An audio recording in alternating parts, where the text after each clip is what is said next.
Já, que estamos ao vivo. Olá a todos, sejam todos muito bem-vindos ao RH Gigante pela própria natureza, o desafio. A gente sabe que esse evento vai ter aí uma repercussão bacana, tem muitas etapas para serem ainda passadas, e como toda grande jornada, a gente precisa de um começo grandioso.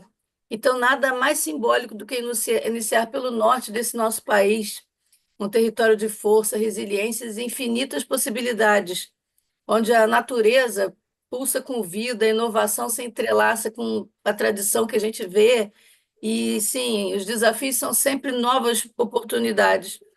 Para essa primeira palestra, que é Desbravando Desafios, o RH na Floresta Amazônica, essa palestra convida a gente a enxergar além, a compreender como que os recursos humanos pode ser um pilar essencial para o desenvolvimento sustentável, conectar pessoas, negócios, o meio ambiente, isso tudo com uma forma única. Então, para conduzir esse momento especial, a gente também trouxe uma pessoa bem especial. A gente tem a honra de receber o José Matos. Ele é fundador da Via Floresta e especialista em impacto para a Pan-Amazônia e Latam. Com a sua visão e experiência, ele nos ajudará a refletir sobre o papel transformador do RH na construção de um futuro mais sustentável e mais inovador. Eu espero que essa palestra inspire e motive todos vocês, que a gente possa aprender, compartilhar e crescer juntos nessa jornada. E agora, José, é com você. Muito obrigado, Angélica, André, em nome de vocês, eu gostaria de agradecer a BERJ por essa oportunidade e parabenizar também pela iniciativa. É fantástico começar por aqui. Me apresentando, né? Eu sou José Matos, esse ano já são 29 anos de atuação profissional e eu costumo dizer que eu já tive de todos os lados do balcão, iniciativa privada, governo, terceiro setor. Hoje eu sou um empreendedor na Amazônia. Já não bastasse ser empreendedor no Brasil, eu resolvi ser empreendedor na Amazônia, né? Onde a gente brinca que existe um custo que é baseado num elemento que só existe aqui, que é o custo A de Amazônia. E aí nessa variável vocês podem enfiar o que vocês quiserem, tudo que tem de dificuldade, mas também o que tem de potência, de maravilha, de beleza, de tradição, entram aí também. Então eu fico muito feliz com isso de verdade. Eu sou amazônida, sou paraense, nascido e criado, atuo a partir de Belém do Pará, já rodei, mas terminei voltando para cá porque tem muita coisa para a gente fazer por aqui. Então, eu queria começar a minha fala. Eu não preparei nada, nenhuma apresentação, que eu acho sempre que falar torna um pouco mais espontâneo, o que eu gostaria de comunicar para vocês. Eu só vou fazer uma contextualização rápida, que hoje eu tenho duas atuações principais. Eu sou CEO de uma empresa de consultoria, que se dedica fundamentalmente a ajudar negócios da Amazônia a conquistar mercados globais, que é a Via Floresta. E eu também estou no papel de Head de Corporate Affairs de uma organização do terceiro setor chamada Amazon Investor Coalition. Então, hoje eu estou muito mais no lugar de contratação de mão de obra, nesse lugar de buscar parceiros para me ajudar nos empreendimentos que eu estou liderando. E é desse lugar que eu vou comentar aqui alguns tópicos com vocês, tá? Eu dividi essa fala em quatro momentos, eu vou trazer um case lá no final também, para vocês verem como que as coisas funcionam aqui. Mas eu não poderia deixar de começar falando das dificuldades, né? Então, vocês imaginam, eu tenho certeza que eu estou falando com profissionais super gabaritados aí, com muita experiência. Vocês sabem que existem dificuldades estruturantes na questão da gestão, da contratação, da atração e retenção de talentos, né? E aqui na nossa região, na verdade, eu estou falando de São Paulo, mas vou me referir sempre presente, porque eu viajo, eu saio da Amazônia, mas a Amazônia não sai de mim. Então, aqui na nossa região, a gente tem algumas coisas que são extras. E eu posso citar cinco tópicos que são mais severos aqui, vamos dizer assim. Primeiro, tem a questão da logística. Tudo na Amazônia é muito distante. Então, a dificuldade de acesso, infraestrutura para recrutamento e treinamento é uma questão muito séria para a gente. Em segundo lugar, a escassez de profissionais qualificados e a necessidade constante de capacitação. Um dado muito preocupante que a gente teve a partir do último censo é que na Amazônia nós temos a maior parte, cerca de 49% do nosso bônus demográfico brasileiro. O que significa isso? Pessoas que estão entre 15 e 29 anos. Portanto, aquelas pessoas que estão saindo da adolescência, entrando ali na vida adulta, entrando na população economicamente ativa e, portanto, entrando no mundo do trabalho, né? Então, isso é muito bom porque hoje o Brasil vive esse auge, né, de juventude, de potência criativa, de potência transformadora e de potência trabalhista também. Qual que é a grande questão? A grande questão é que também um percentual significativo dessas pessoas, desses jovens, estão naquela classificação que a gente chama de jovens nem, nem estudam e nem trabalham. E isso não é simplesmente como, infelizmente, se propaga muitas vezes nos meios de comunicação, por falta de vontade de trabalhar, por falta de vontade de estar em algum lugar exercendo uma profissão.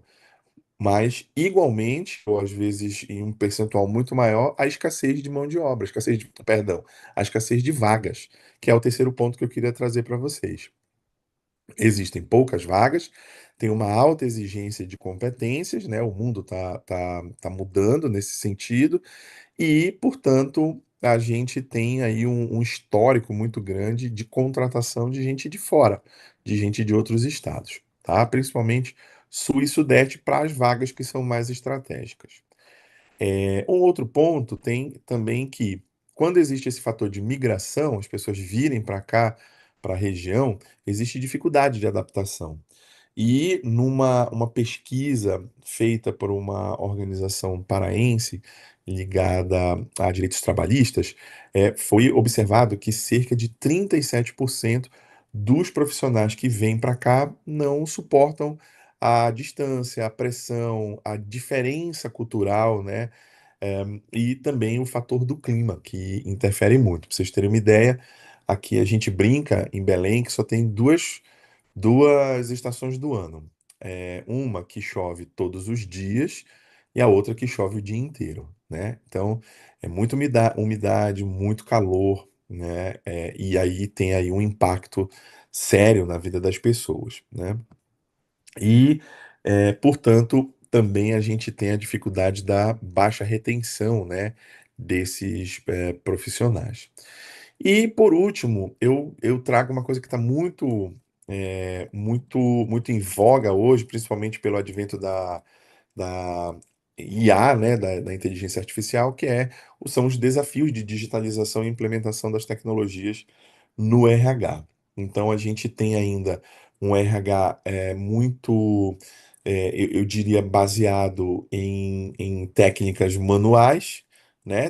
Temos digitalização, certamente, mas a gente ainda tem muitas empresas de médio e grande porte, às vezes, empresas locais, que trabalham com RHs um pouco mais enrijecidos, um pouco mais é, sem automação. E isso atrasa as respostas, seja na contratação, seja na criação de novas vagas, na descrição de cargos e também na própria gestão do dia a dia dessas vagas e desses profissionais, tá?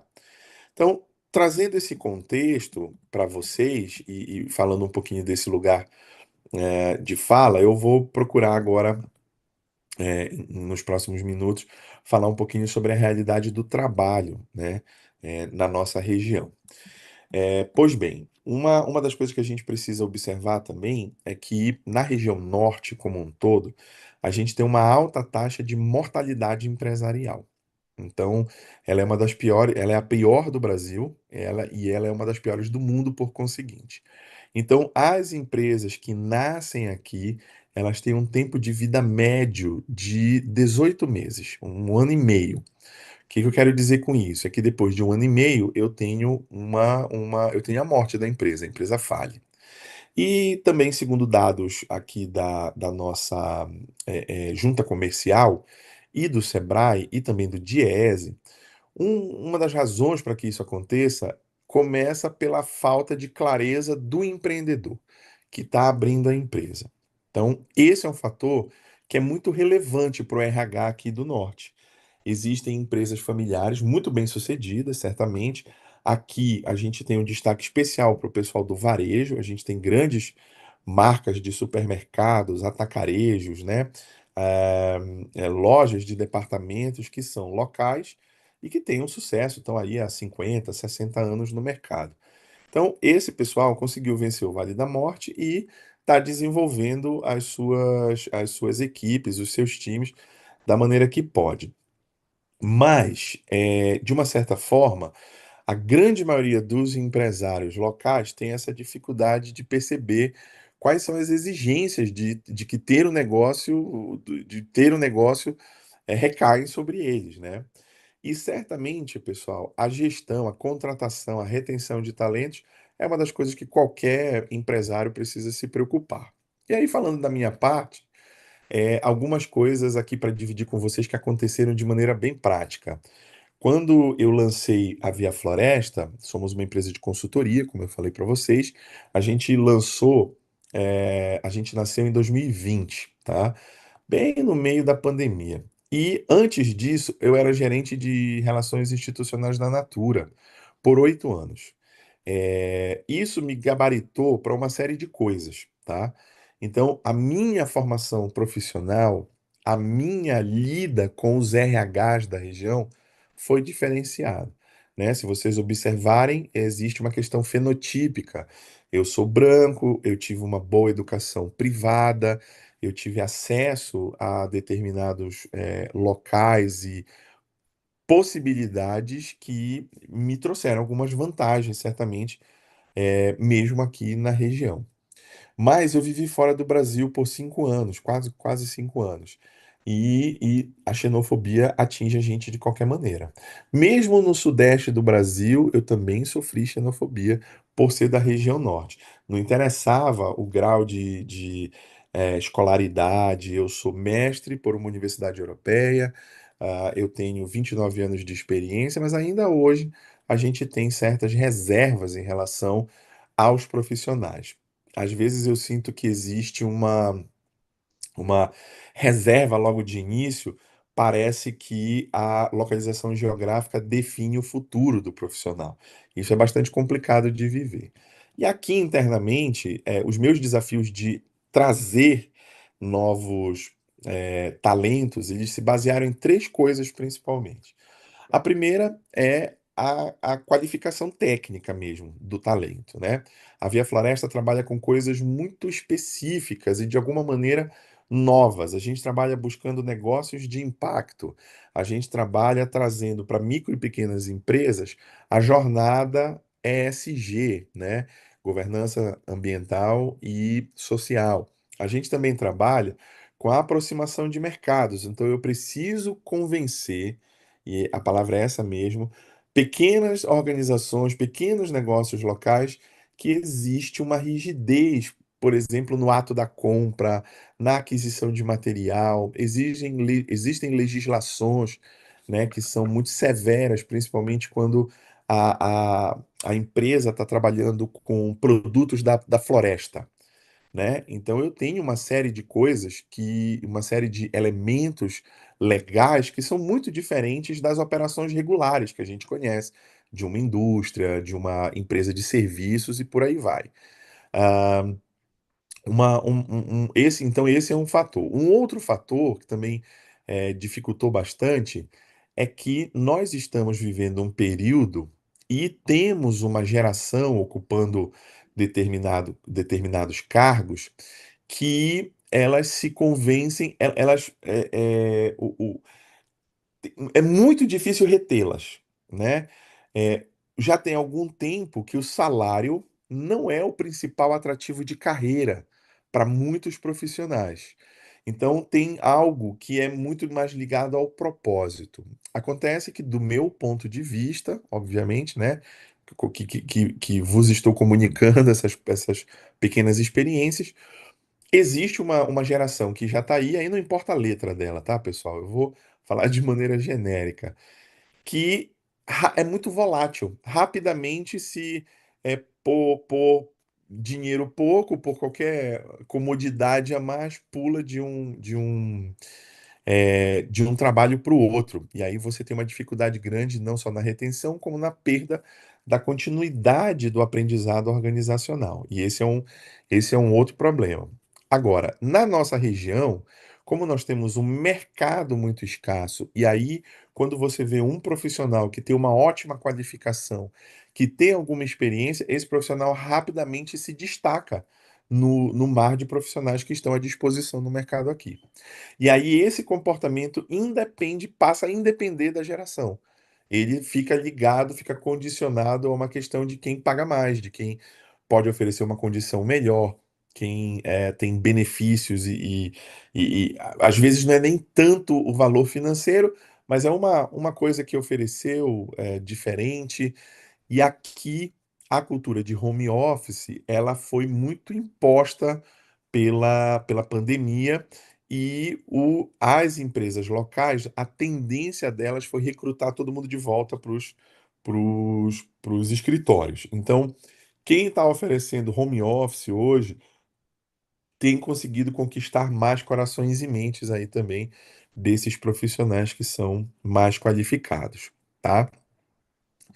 Ora, se eu tenho essas dificuldades que são fundamentais da identificação de talentos, é óbvio que eu vou ter também dificuldade de capacitação, tá?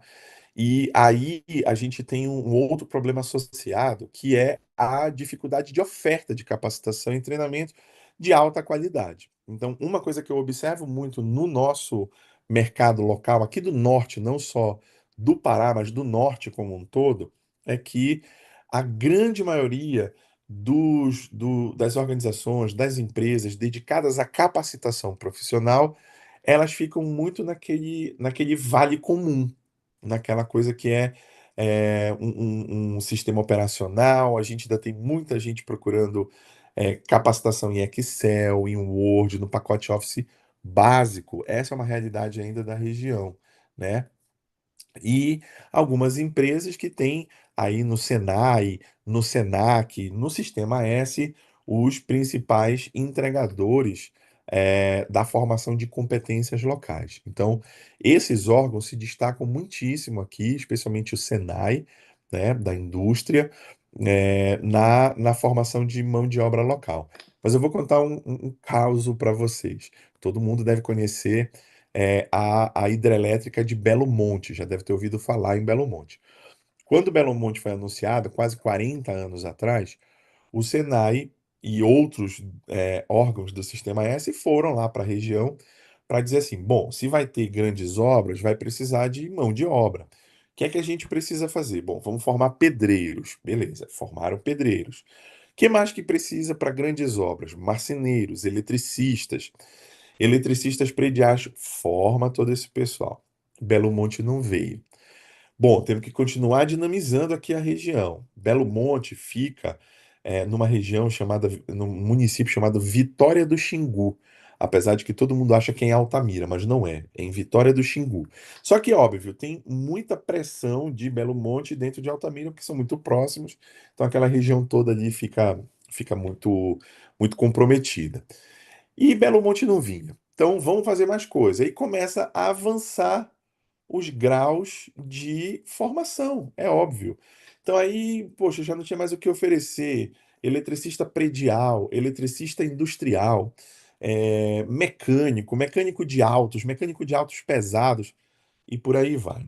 Quando o Belo Monte finalmente chegou, quase 40 anos depois, que aconteceu? As pessoas que tinham sido formadas lá atrás como pedreiros já tinham feito outros cursos. Então, eu voltei para o problema inicial, lá do começo. Eu não tinha pedreiro na região para ajudar. O que aconteceu?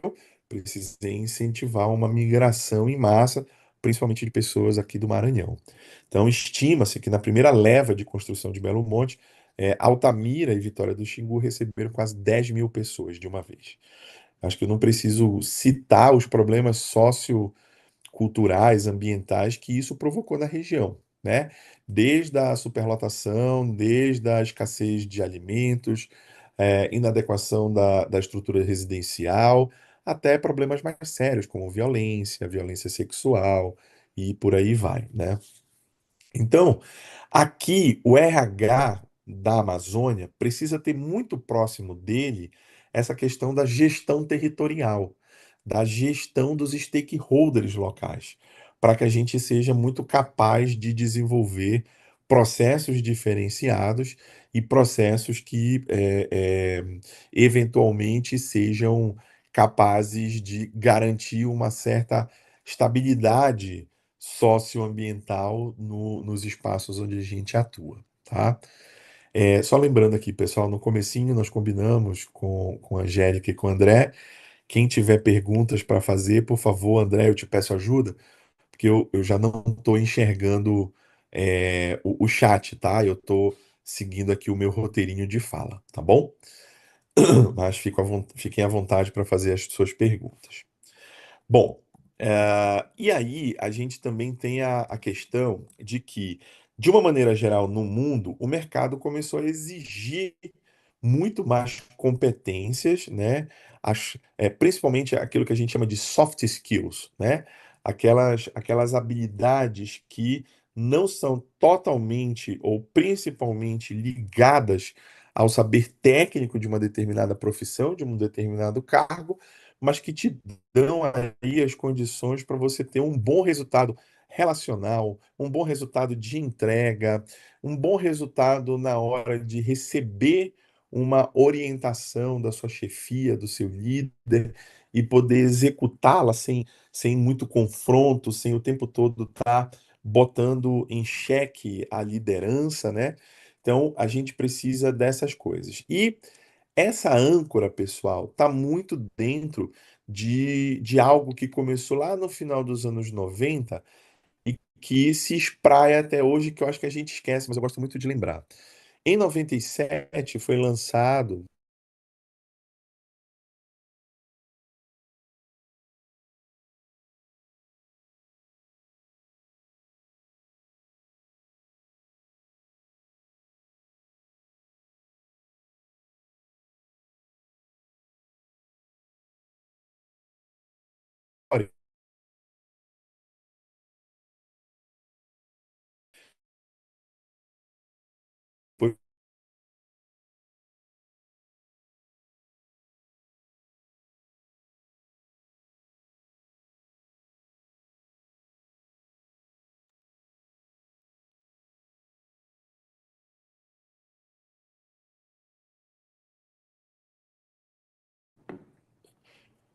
Oi, eu acho que eu travei aqui um pouquinho, né? Isso. Sim, sim. Tá. Perdão, mas será que perdeu muita coisa? Eu estava falando do relatório Jacques Delors. Você estava falando que em 97 foi lançado e travou. Tá. Então, em 97 foi lançado um relatório que era o relatório para a educação do século XXI, as diretrizes para a educação do século XXI, chamado depois de relatório Jacques Delors. Nesse relatório, quatro pilares foram lançados para todo o sistema educacional global, pensando nos desafios que a gente ia ter no século XXI. O primeiro deles era o aprender a conviver. O segundo, aprender a aprender. O terceiro, aprender a fazer. E o quarto, aprender a conviver, né? Não sei se eu me repeti, né? Mas enfim, nesses quatro aqui, a gente chegou mais adiante, quando isso foi ser traduzido para o sistema de treinamento do trabalho, esses pilares foram muito importantes para a redefinição, da forma como as empresas trabalhavam as competências no trabalho. E por que que isso é importante, pessoal? Porque hoje a gente tem altas exigências, não é? Então, as altas exigências chegaram à região norte, porém, os mecanismos de facilitação do alcance dessas autocompetências ainda está nadando e às vezes morre na beira para a gente ter. Então, a gente tem um grande fluxo de migração, a gente tem um grande fluxo de pessoas que vêm para cá de fora e terminam conquistando as vagas locais. E dando meu depoimento como empresário do ramo de serviços, tem uma outra coisa que é muito complicada também.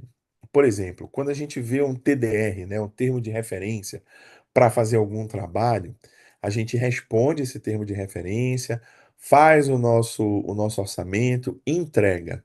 Já aconteceu não uma, nem duas, nem três vezes comigo. Já aconteceu várias vezes. A gente é, geralmente esses TDRs são nacionais, né? Mas para atuação local.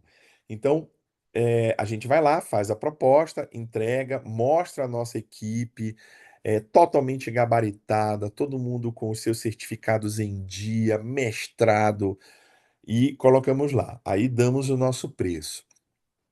Aí a gente recebe o e-mail. Ó, vocês não foram selecionados, preferimos seguir com outro profissional, uma outra empresa. Tudo bem, vida que segue. É isso mesmo, a vida de empresário é isso. Qual é o problema? O último aconteceu agora em dezembro de 2024. A gente foi desclassificado, né? Desclassificados não, recebemos a notícia que não passamos num determinado processo seletivo. Era para ter um projeto, uma equipe de 8 pessoas reunir a fina flor da consultoria aqui da região e fizemos a oferta. Então, vou colocar lá aqui um dado hipotético. O projeto custaria R$ 100.000 durante 6 meses para a gente fazer algumas entregas bem, bem específicas. A gente tem track record disso, a gente sabe fazer, temos histórico, depoimento de clientes e vários é, atestados de capacidade técnica. Beleza, fomos recusados.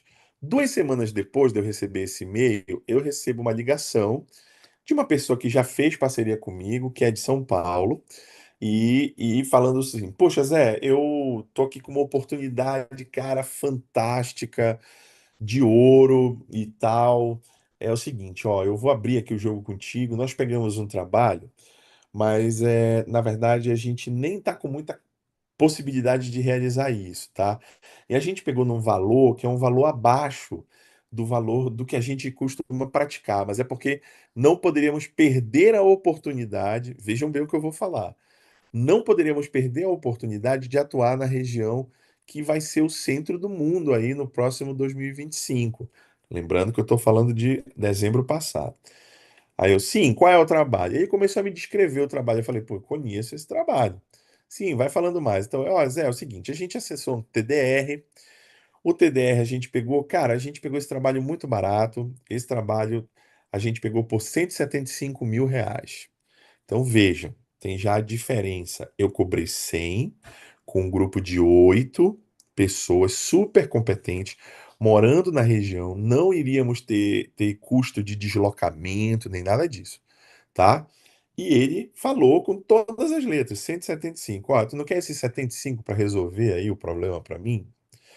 Então, o que que eu quero contar para vocês? Além dessa resistência à contratação de profissionais aqui, principalmente esses que ofertam consultoria e tal, a gente tem uma subvalorização salarial aqui também. Então, esse é um outro desafio dos nossos RHs. E eu vivi isso em algumas empresas onde eu trabalhei, que eram do Sul e do Sudeste, tinham um escritório aqui, e quando me contratava pelo valor da, da, da, da janela salarial daqui, sendo que as exigências não são as mesmas exigências daqui, são exigências globais e tudo mais. Então, esses são elementos que a gente precisa muito observar, tá?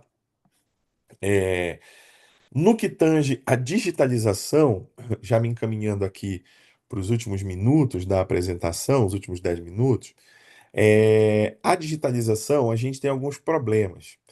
Por exemplo, a questão da conectividade mesmo na Amazônia. Então, quando eu preciso ter reuniões, eu preciso ter meetings, dependendo do município onde está aquele time, a empresa precisa ter uma estrutura própria de internet muito robusta, tá? Ou ela termina gastando mais em deslocamento de profissionais, porque aí os profissionais ficam alocados em Belém e aí viajam para determinadas reuniões e tarefas mais técnicas e mais é, de campo. Então, de alguma forma, a comunicação é onerada nesse sentido. E aí a utilização de rádio, de longo alcance, né, de várias outras estratégias para manter uma comunicação fluida, desde desse tipo de aquisição de materiais diferenciados, mais caros, porque precisam ser mais potentes, até o ponto de a gente ter que construir unidades de transmissão de dados, ter a nossa própria internet super robusta, pagando uma fortuna aí para empresas de telecomunicação, né? Os treinamentos digitais também, que diminuiriam a necessidade do investimento em deslocamento de treinadores, de professores e tal, também fica prejudicado em alguns momentos, por conta dessa baixa conectividade. E aí isso tem levado ao território começar a repensar essa coisa do híbrido, né? De você ter um home office, de aparecer menos vezes na empresa, mas ainda assim ter esse contato é, permanente, né? Mas olha só, que tipo de estratégias, né, a gente pode utilizar e eu já vi e já utilizei para dar se esquivar desse cenário, né? Como é que a gente faz isso? Então, algumas coisas básicas. É, relacionamento com instituições de ensino superior aqui. E aí também eu preciso fazer esse disclaimer. É, ao longo do tempo que eu venho trabalhando, tem sido menos complicado, por causa da burocracia estatal, tem sido menos complicado eu ter protocolos de entendimento de formação de alunos com universidades privadas. Porque é mais fácil, é mais rápido, os termos de comprometimento, as parcerias são assinadas em menos tempo. E nas universidades estaduais e federais a gente tem mais dificuldade, porque tem aí um circuito burocrático muito grande. Como a necessidade ela é muito fremente, né, a necessidade de novas contratações e tudo mais, então a gente termina optando por fazer parcerias com instituições de ensino privadas. Qual é a exceção disso? A exceção disso são os institutos federais tecnológicos. Os daqui do Pará, pelo menos, e os do norte que eu conheço, eles têm processos muito mais céleres, muito mais rápidos de conexão com empresas privadas, tá? E isso gera também uma grande utilização da massa estudantil de cursos técnicos por empresas que vêm de fora, que estão alocadas aqui. E isso é um bom.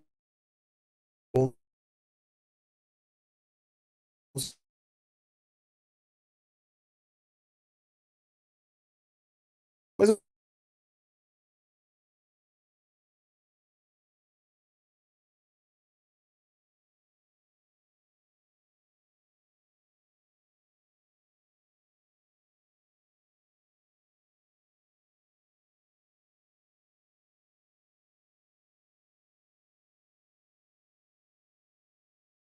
recrutamento e seleção, utilizando mídias alternativas, né? E nas cidades aqui do interior existe uma prática que a gente chama de boca de ferro. A boca de ferro são as rádios comunitárias locais que colocam aqueles alto-falantes em postes da cidade e dão lá todas as notícias, né? Daquele microcosmo ali de vida, desde o velório do fulano de tal até a abertura de vagas em empresas grandes que de repente chegaram na região. Eu vi a Votorantim usar isso aqui, eles têm uma fábrica de cimento em Primavera. Eu vi a Intercement, eu vi outras vezes a própria Vale, eu vi a Natura, eu ajudei a Natura a fazer um processo seletivo, que é o case que eu vou contar para vocês aqui daqui a pouquinho, e conseguimos fazer essa chamada local, né? E aí a outra coisa é que as próprias empresas elas terminam absorvendo o custo da capacitação para o mercado de trabalho. E junto com isso, elas precisam se preocupar na retenção daquele talento, porque na hora que uma grande empresa como uma Vale, Alcoa, Hydro, que tem processos de retenção de talentos muito bem estruturados, colocam um funcionário no mercado, ou capacitam esse funcionário, as pessoas ficam antenadas ali. Pô, esse cara está saindo de uma grande empresa, que tem um ótimo histórico, se eu oferecer aqui um pouquinho para ele. Então existe aí essa guerra velada entre os RHs para capturar talentos aí uns dos outros. Isso a gente viveu, apesar de que na Natura eu não era do RH, eu era de relações institucionais. E aí, realmente, para finalizar a minha fala, eu queria contar para vocês esse case que foi a construção de uma política organizacional chamada PDL Natura, que foi o Programa de Desenvolvimento Local Natura. O que é isso, pessoal? Isso foi um programa que a Natura me autorizou a desenvolver aqui na fábrica de Benevide, 50 quilômetros de Belém, no Ecopark, para que a Natura tivesse a melhor relação possível com as comunidades do entorno da fábrica, as comunidades que viviam ao redor. Então, alguns pilares a gente levantou para poder trabalhar. E um deles era a qualificação profissional, tá? Então, na qualificação profissional, o que que a gente fez? A gente fez uma conta de padeiro muito simples. A gente pegou assim, olha, qual é o cargo de entrada para a carreira da Natura aqui no Ecopark? Auxiliar de produção industrial. O que é que ele precisa ter para entrar? Ensino médio completo, pelo menos 18 anos, não precisa ter experiência, precisa estar com os documentos em ordem. Então não tinha nenhuma exigência, de competência diferenciada para ele entrar nessa carreira inicial. Beleza. Qual é o custo desse headcount para a Natura? E aí eu vou chutar os valores, tá, pessoal? Para a gente só fazer alguns cálculos aqui. O valor do headcount, né, como vocês bem sabem, é o valor do salário, mais os tributos que a gente paga, mais o INSS, mais os benefícios e tal. Então vamos dizer que cada uma dessas pessoas custasse R$ 5.000 por mês, com tudo incluso, tá? E aí a gente perguntou depois, tanto para o RH quanto para a linha de produção, qual era o tempo médio necessário para essa pessoa, esse cargo, ficar rente que nem pão quente ali, pronto para trabalhar. E aí a gente teve a resposta de que mais ou menos 3 meses. Em 3 meses, aquela pessoa estava apta a cumprir as funções dentro da fábrica. Então, olha a conta que a gente fez. Vamos pegar uma pessoa. Para ele começar a operar, ele já tem que estar contratado há 3 meses, certo? No mínimo. Então, ele já me custou R$ 15.000, aquele headcount, tá? Ora, se eu tenho necessidades, porque lá funcionava com. A gente tinha rodadas de contratação que eram perto dos ciclos de maior produção. Dia das Mães, Dia dos Namorados, ali quando tinha grande boom de pedido de sabonete, principalmente que a fábrica é a fábrica de sabonete. Então precisava de contratação pelo menos 2 vezes ao ano, sempre.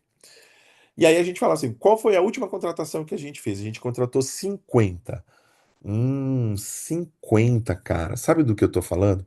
Eu tô falando de R$ 750.000, se eu for contar aqueles 15 durante 3 meses, para 50 pessoas. Eu tô pagando R$ 750.000 para manter essas pessoas aqui, para eles poderem ter o ótimo do funcionamento deles a partir do terceiro mês.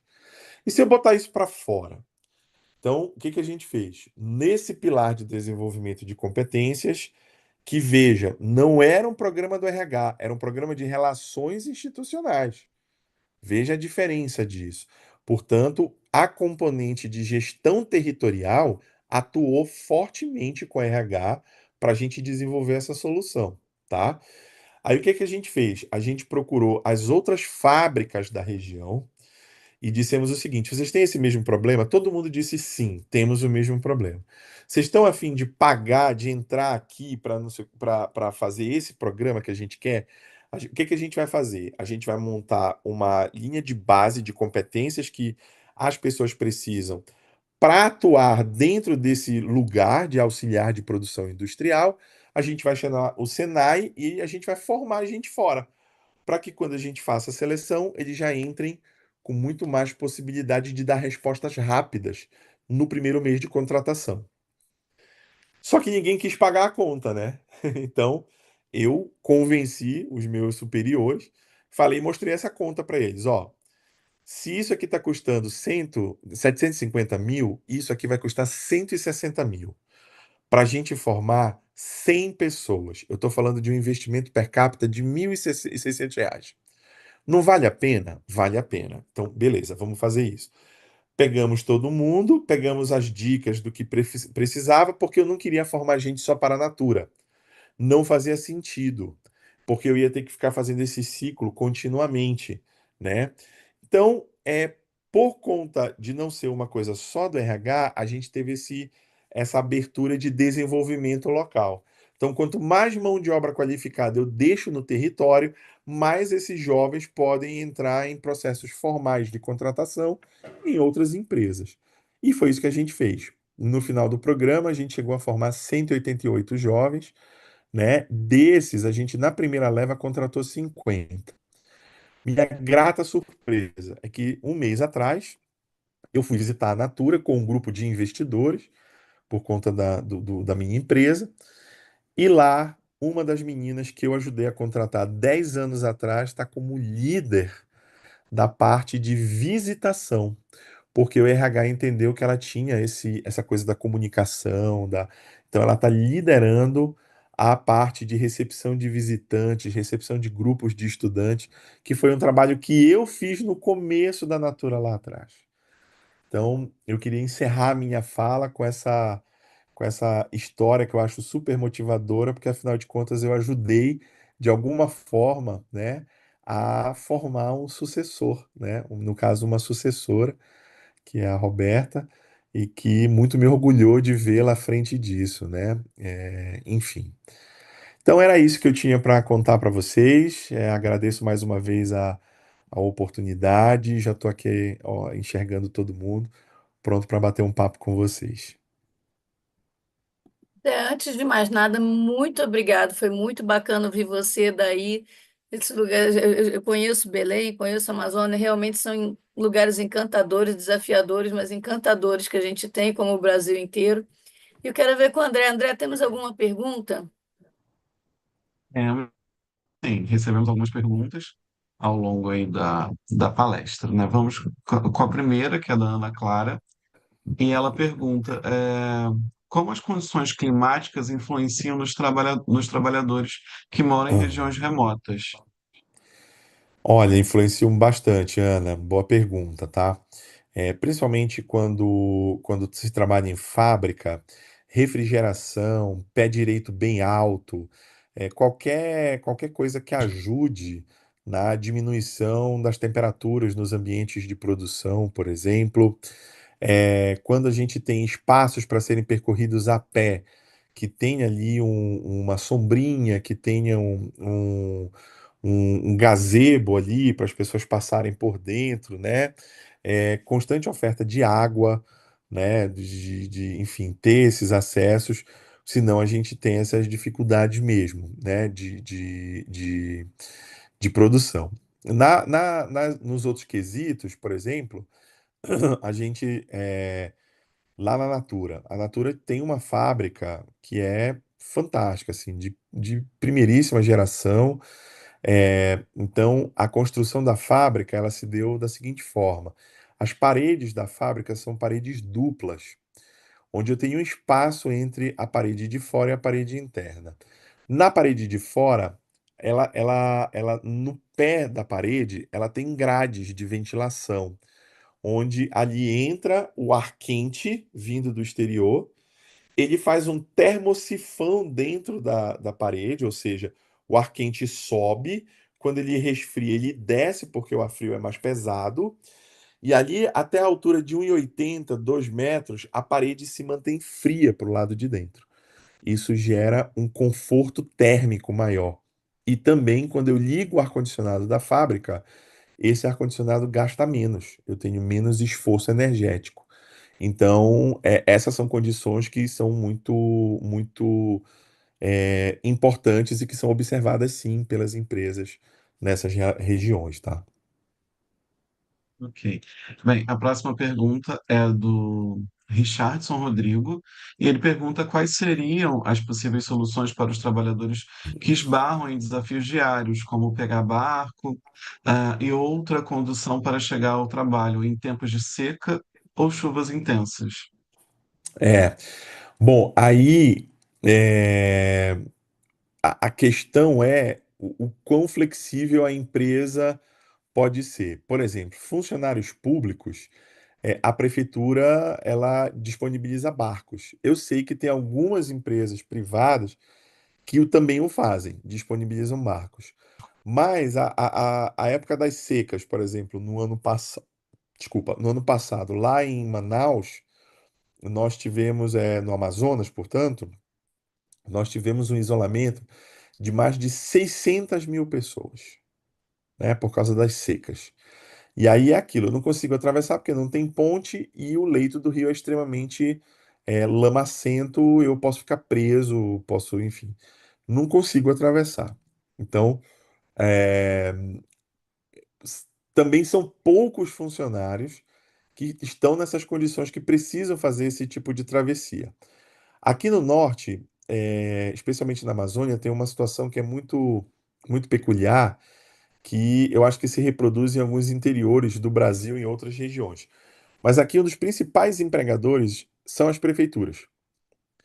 E aí, elas, por serem do serviço, né, serviço público e tudo mais, eles prevêem nos orçamentos esse tipo de deslocamento para os servidores. Em compensação, a questão do auxílio home office só começou a ser trabalhado de 1 ou 2 anos para cá, porque as prefeituras, por força da legislação, elas só aceitam profissionais que que atendam pessoalmente nos locais. Então, a legislação trabalhista pública, ela tem essas exigências. E agora ela está começando a ser revista para poder inserir aí o esquema de trabalho híbrido e tudo mais. Com isso feito, outra coisa que vai ser possível se estudar se é viável fazer, como a Natura fez comigo, por exemplo. A Natura pagou uma cadeira, tinha ali uma grana mensal que me ajudava na utilização da minha internet, da minha luz e tudo mais para eu trabalhar de casa, né?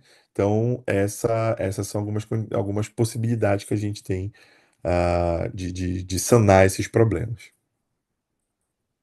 Bem, falando em home office, a próxima pergunta, né, é sobre isso. O Luiz fez essa pergunta, né? O trabalho remoto seria uma opção para trabalhadores que moram em áreas remotas da região norte? Seria uma resposta gigantesca, Luiz, se a gente tivesse a garantia da cobertura de conectividade. Como a gente ainda não tem, dependendo daquilo que você está considerando área remota, eu não consigo fazer isso. Então, o que está valendo mesmo ainda é a empresa investir nos transportes coletivos, né? Para trazer as pessoas, ônibus, facilitar a utilização de carro, van, dependendo da cidade, se ela não tem um sistema de frota que atenda esse tipo de coisa, às vezes a empresa termina adquirindo seus próprios veículos para poder fazer esse traslado, né? Então, antes disso ser uma solução universal, precisa se melhorar bastante a questão da cobertura de sinal, especialmente de internet aqui na Amazônia. Também sobre cobertura de sinal, a gente tem uma pergunta aqui, que é da Andréa Bernardino. Ela perguntou como enfrentar esses desafios de conectividade, né, infraestrutura que alguns colaboradores podem ter por viver em locais remotos. Por exemplo, há algumas operadoras de telefonia celular em determinadas cidades que são muito estratégicas para elas. O que é que eles fazem? Eles fazem uma parceria com a prefeitura e liberam parte do sinal é, praticamente gratuitamente ali. Aí eles usam para não ter que alugar espaços, eles utilizam espaços da prefeitura para instalar as suas antenas. E aí, como forma de pagar aluguel, ao invés de pagar aluguel, dão uma diminuída ali na conta e tal.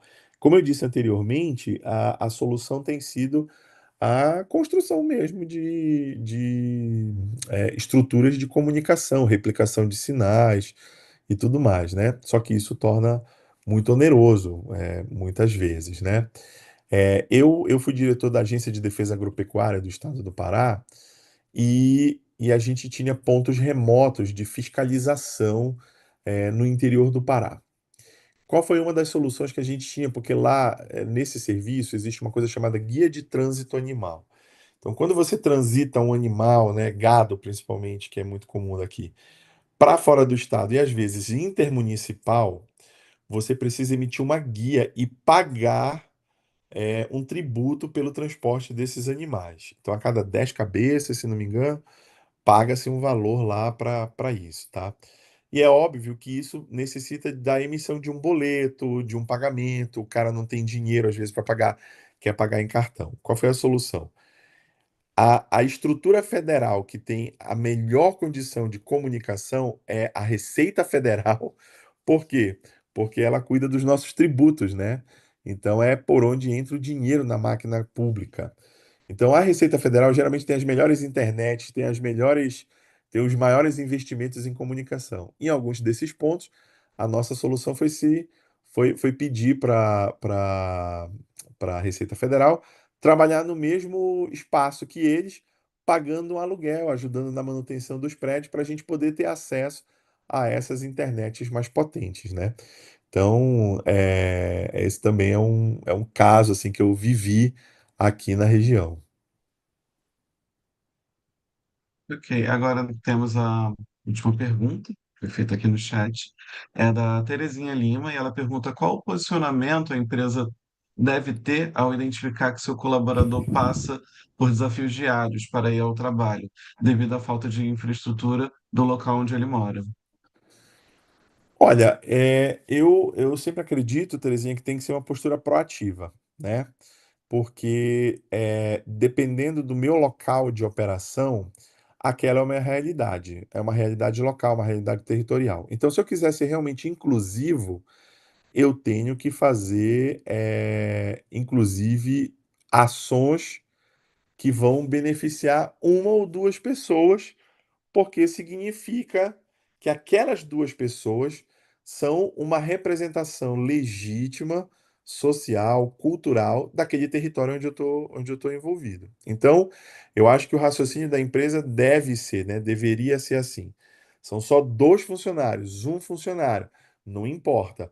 É um ribeirinho que trabalha em uma área remota, que mora numa área remota, mas que faz parte do meu quadro de colaboradores. Então, inseri-lo aqui significa trazer essa representação sociocultural para dentro da minha empresa. Eu acho que isso tem que ser enxergado como um fortalecedor de cultura organizacional e, portanto, tem que ser uma solução proativa, tem que ser uma solução positiva da empresa em relação a esses trabalhadores, né? Ok, bem, Angélica, essa foi a última pergunta. Bom, José, muito obrigado. Espero ter você com a gente mais vezes, porque foi muito bacana mesmo. E que você precisar da gente também aqui, nós estamos sempre à sua disposição. Esse evento está só começando e foi muito legal a sua participação. Maravilha, muito obrigado mais uma vez, Angélica, André, pela oportunidade. E um abraço a todos aí que estão na audiência e também ao quadro da ABERJ, que é uma instituição que eu já sigo desde a Natura. A gente tinha pessoas que eram afiliadas a vocês, tínhamos uma imensa conexão. Então, muito obrigado pela oportunidade. Obrigada. Até a próxima, José. Até a próxima. Tchau, Tchau, tchau. tchau, obrigado. Tchau.